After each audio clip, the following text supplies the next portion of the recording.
Welcome students, myself Umesh Kumar Sharma from Arya College of Engineering and IT. Today we are going to discuss the topic buffer preparation. Buffer preparation, the silicon crystal obtained from FZ or CZ techniques. FZ means float zone and CZ means Czochralski growth techniques are called bowls or ingots. During the crystal growth phase, the ingot is generally doped to the required concentrations. Prior to buffer preparation, resistivity measurements need to be carefully done. The ingots are shaped into buffer in a series of mechanical process. Subsequently, chemical etching and polishing is done to obtain final buffer. First is silicon shaping. Silicon is a hard, brittle material. The most suitable material for shaping and cutting silicon is industrial grade diamond. The various shaping operations, which is called mechanical processing, are: first is removal of ends. In this stage, we remove seed and tango ends from the ingot. Portion of ingot that fail the resistivity and perfection evolution are also cut away. The rejected ingot pieces are sold as metallurgical grade silicon MGS. The cutting is conventional, done as manual operation using a circular saw. Second is surface grinding. During crystal growth, the diameters of silicon bowls cannot be perfectly controlled due to variation of growth rate caused by temperature variation. However, in modern buffer processing, much of the buffer handling equipment is automated and requires precise diameters.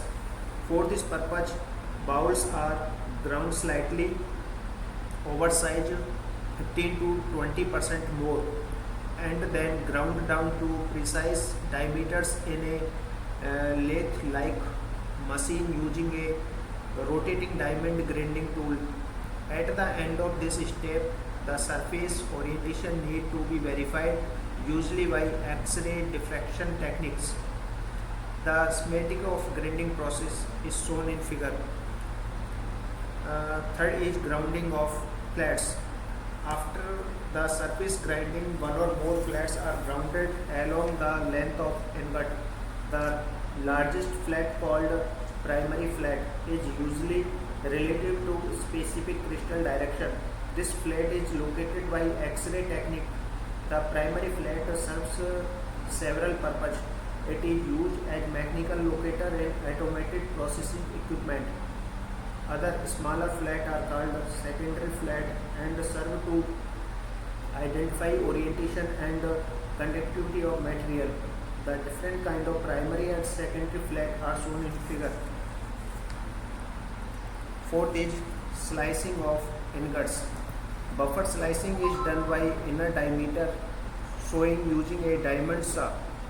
In ID sewing, the saw is an angular ring, the inner edge being the cutting edge.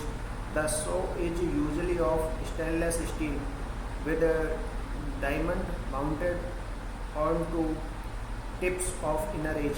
It is rotated at high speed and then moved across the ingot to obtain buffer slices.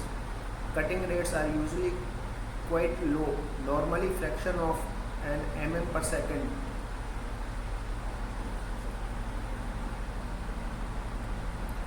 Fifth is lapping. The variation in the thickness of sliced buffer generally does not meet the requirement of chip fabrication. In particular, during photolithography, the flatness needed to be better than 1 micrometer. To achieve this, both surfaces are lapped. In this operation, a mixture of Al2O3 and glycerin is used to remove about 20 micrometer of surface material from either side.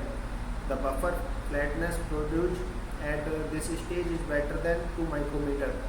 6 is edge countering. The last mechanical process buffer preparation is edge countering. In this, the buffer is rotated against a concave diamond tool, resulting in a rounding of the edge of the buffer. This helps to prevent subsequent chipping of edge, which can causes the propagation of defect into the buffer during buffer processing or even buffer fracture.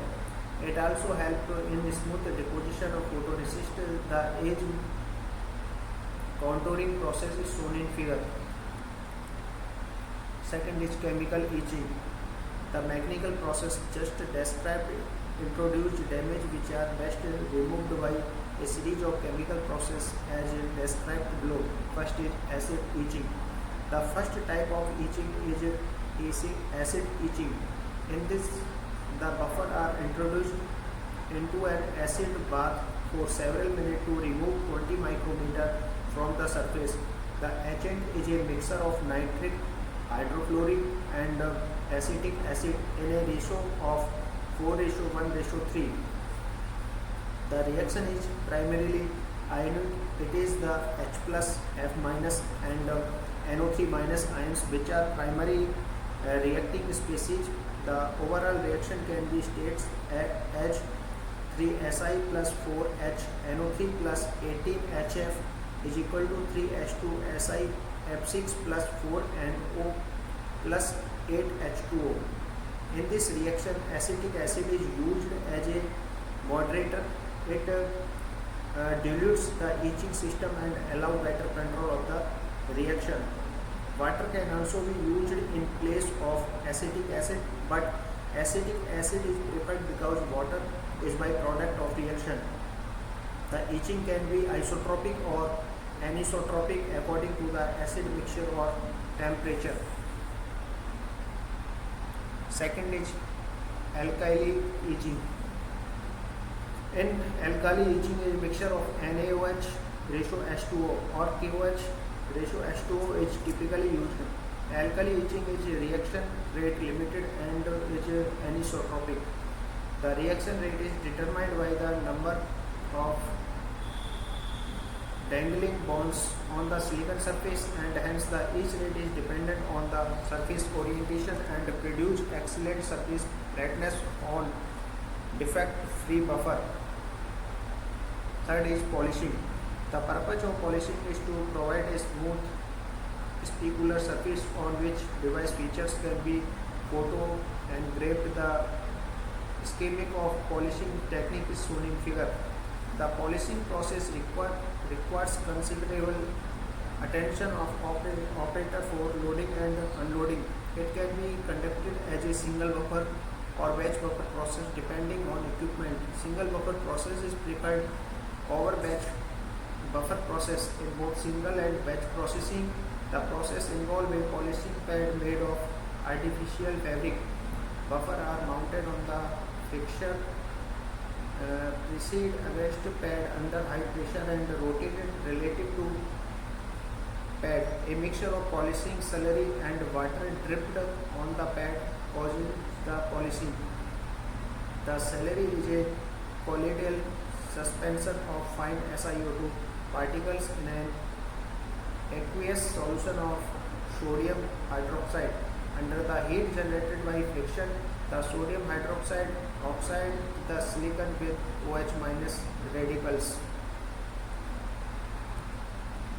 Fourth is chemical cleaning.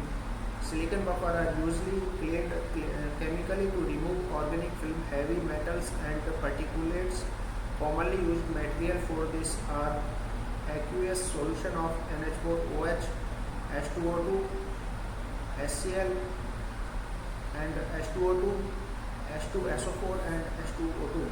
All of these solutions are efficient in removing metallic impurities, but HCl and H2O2 is the best. The ammonium hydroxide and sulfuric acid based mixture will also remove organic contaminants.